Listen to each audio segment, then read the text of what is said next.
தலைவருக்கு இணை எந்த தலைவரும் இல்லை.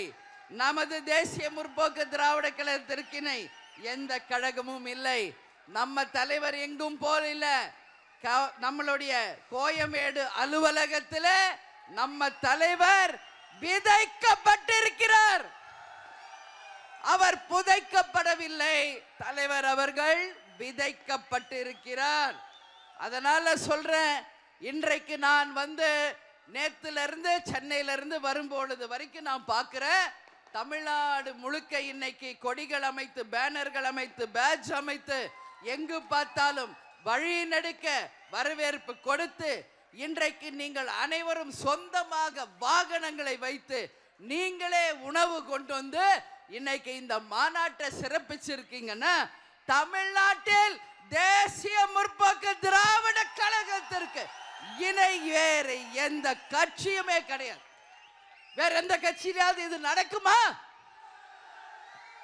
காசு கொடுக்கணும், 100 கொடுக்கணும், பீரு கொடுக்கணும், சோறு கொடுக்கணும், வண்டி கொடுக்கணும், புடவை கொடுக்கணும், வேட்டி கொடுக்கணும். அத்தனையும் கொடுத்தா கூட எங்கேயுமே கூட்டம் வர்றதில்லை.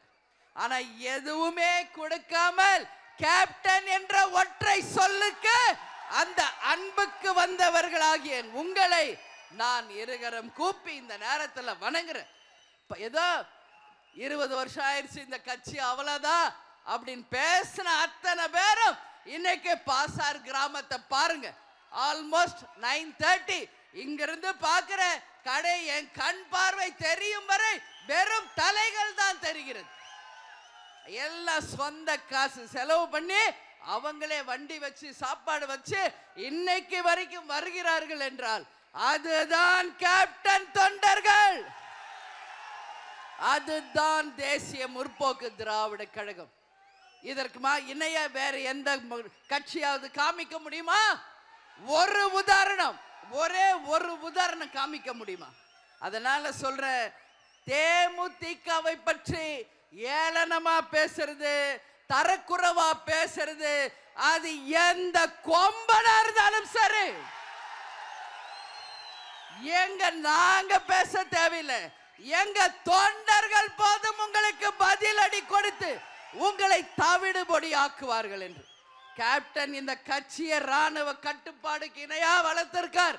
நியாயமான கட்சி, உண்மையான கட்சி, நாட்டுக்கும் தேசத்திற்கும் உண்மையாக உழைத்து கொண்டிருக்கிற கட்சி நம்ம கட்சி.